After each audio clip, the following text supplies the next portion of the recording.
So ayan. So hi guys, ngayong araw ay maglalaba pala sa Rico yan. Kasi maraming nagsasabi sa akin, nagre-request sa video accounts ko sa social media, to sa Facebook. Sabi kasi, naglalaba ba daw yan si Rico? Si Rico yan. So may nagsabi naman na hindi daw hindi daw marunong. So nabasa ko yun, parang sumakit yung kalooban ko kasi alam nyo guys, lumaki pa ako sa hirap at alam ko yan na bilang artista ay marunong din po kami maglaba. So pinapakita ko yan, papakita ko ngayon yan sa inyong araw. Ngayong araw ipapakita ko ito. Meron na ako ditong basket. Ayan, dalawang basket. Separate ko yung mga pambaba sa pantaas, mga short at damit ngayong araw. So para ipakita ko sa inyo sa mga nagtatanong dyan, kasi masyadong masakit sa kalooban na sabihan nyo si Rico yan na sa akin na hindi parunong maglaba.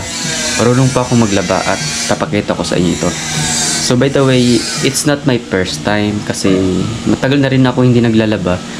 Since 10 years ago na magsimulang maging artista ako. Siyempre, sa sobrang busy at siyempre, alam mo nila, kailangan magpaganda ng katawan, magpa-sexy, 'di ba? Kasi alam mo na ang mga kasama natin sa taping is mga nagagandahang artista, nagagapuhang artista, 'di ba? So kailangan natin makisipagsabayan kasi lalo na mga artista sila ang kikinis at ang puputi. So kaya hindi ako naglalaba na since 10 years ago na, mula nung maging artista ako. So ngayon ipapakita ko sa inyo sa mga nagtatanong dyan na hindi ako naglalaba. Ito guys, ito sinisiprate ko na ang damit tsaka ito damit ko tsaka mga pangtaas, sinisiprate ko lang ha. Diyan lang kayo. So habang sinisiprate ko dito, magsasalita ako about dito sa mga taong sa mga minamahal kong kababayan na iwan ko may galit ba sa akin yan o wala, pero okay lang. Sagutin natin yan ngayong sa video na ito. Ayan, marami na nga akong damit dito, nasa 2 weeks na ito so marami rin din to So kasi tamang-tama kasi tapos na yung taping namin, shooting namin doon sa Mindanao. Katapos lang din, syempre may time ako para magbigay ng oras sa inyo mga fans ko, sa mga fans ko na gapo sa akin bilang Rico yan nyo. Syempre higit ko ba naman, di ba? Kaya gapo kayo, kaya binibigyan ko kayo ng oras ngayon para sagutin yung mga tanong nyo, magpakita sa inyo, mag-update sa inyo kung gwapo pa si Rico yan ngayon. Ayan, gwapo pa rin. So by the way, ito sinisiprate ko lang itong mga damit ko tsaka pangtaas. Okay, pinapakita ko sa inyo ito So isang kamay lang yung ginagamit ko sa dito kasi yung isa kong kamay nakahawak sa camera. So isang kamay lang yung magagamit ko dito.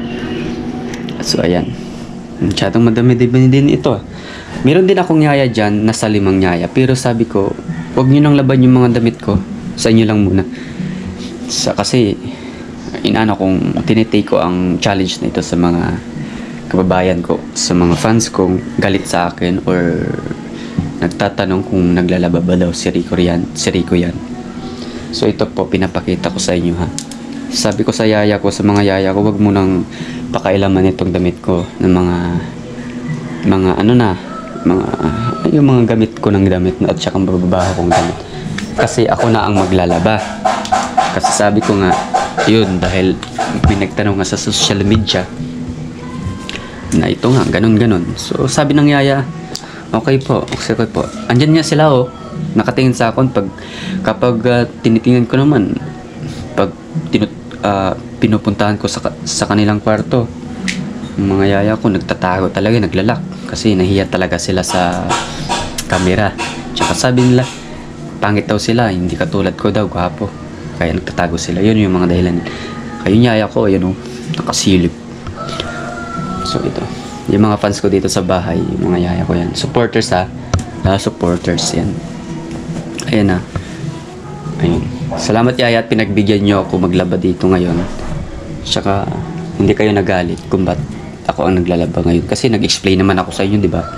na ito nga, ipapakita ko sa mga fans ko na marunong ako maglaba. Kasi hindi porket artista, hindi na marunong maglaba. Kasi bago ako naging artista guys, ay talaga po ay nagsimula ako sa hirap.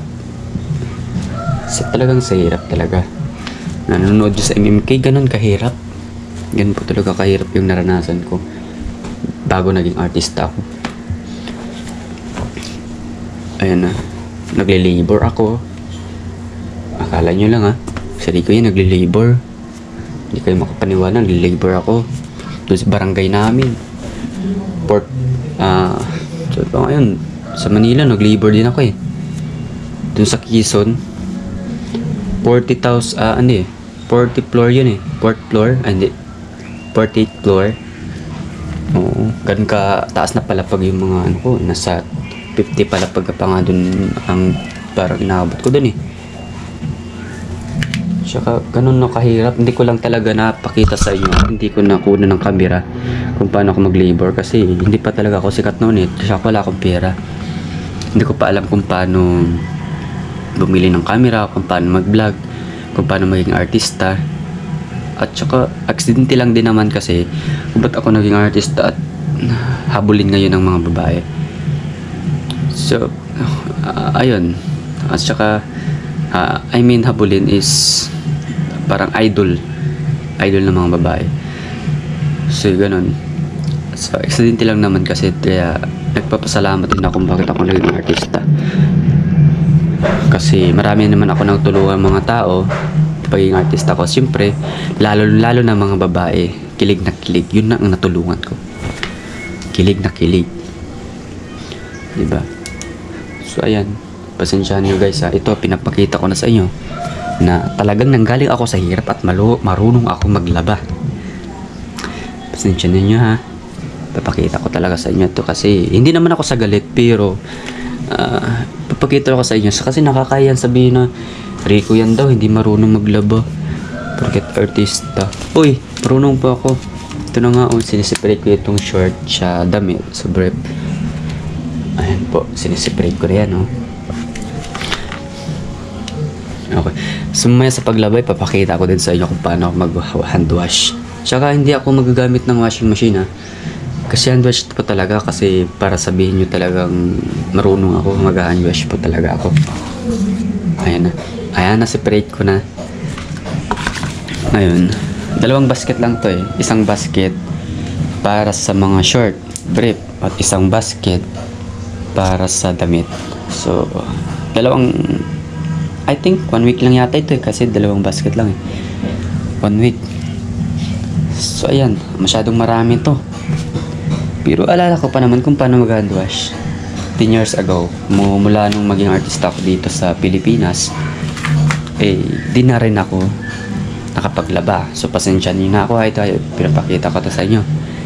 Tsaka meron din pala ako dito isang mga kalahating basket ng aking bedsheet, tsaka mga punda na mga unan ko kanina, mga bedsheet, tsaka mga ginamit ko pa bago ko na bumangon kanina.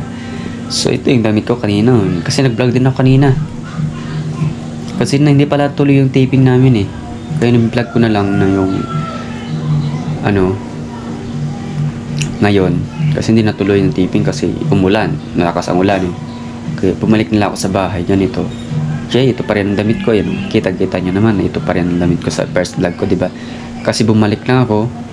Alam niyo man kasi si Rico Riano hindi nagbabalit ng damit, basta mabango pa rin yung damit or 30 minutes pa lang nasuot yung damit ay talaga naman susuotan ko talaga po di ba? Ganun. So, hindi din po ako artistahin parang maarte sa mga ganong bagay, kaya yung damit ko ganito pa rin po kasi bumalik na ako malakas ng ulan doon sa taping namin. So bumalik na lang kami, may bagyo daw So ayan, ang ginawa ko ngayon, nagbablog na lang ako. Sinagot ko yung mga comments nyo dyan sa akin social media account sa Facebook. Ayan, ito inaano ko na sa inyo, pinapakita ko na sa inyo, di ba? O di ba, sana ma'am, sir na nagtatanong dyan na hindi ako marunong maglaba, ipapakita ko sa inyo, ito na, mamaya mag-hand wash ako, papakita ko sa inyo. So okay, bababa na ako ngayon, mag-hand wash at papakita ko talaga sa inyo ito. Nabito ba ya? Okay. So ayan na, ayan, pinapakita ko sa inyo na ito sa'yo, lalo na sa'yo na nagtatanong na first time ba daw ni Rico yan maglaba. So, hindi to talaga ito first time dahil matagal na tapos talaga akong naglalaba at alam ko yan. So pinag-iba na talaga is 10 years ago na yon. Bago ako naging artista, hindi na talaga ako naglaba. So ayan, hand wash yan. Wala akong ginamit na kahit ano, hand wash ginamit ko dyan. Ito yung mga bedsheet ko, ayan. Tsaka damit, tsaka itong mga short. So okay na, pinapakita ko sa'yo, ayan o, yung kamay ko, ayan o. Ayan o, nanginginig na yan, nanlalamig. Dahil sa pag-hand wash, ayan o. Ito mamaya ito, anan ko pa ito ng mga tubig, ng sabon. Hand wash yun. Then ito, pagbanlaw, bago i-hand wash, diba? Hand wash yan. Banlaw ko gamit ng kamay ko. Alam ko, sabi gan sa'yo, marunong ko maglaba. Okay? Hindi kita kina-considered as ang aking basher, pero alam ko yan na hindi ka basher. Alam kong nagtatanong ko lang, pero hindi kita basher. Alam kong suportado ka sa akin at alam kong nanonood ka ngayon, di ba? Ito si Rico yan ay talagang marunong maglaba. Okay, sana na okayan ka na doon. At nakita mo naman, marami akong hand wash dito na nilalaban. Di ko na ipapakita ito, pero ayan, nakita nyo naman, di ba? Kita mo naman. Sana wag ka na magalit, di ba?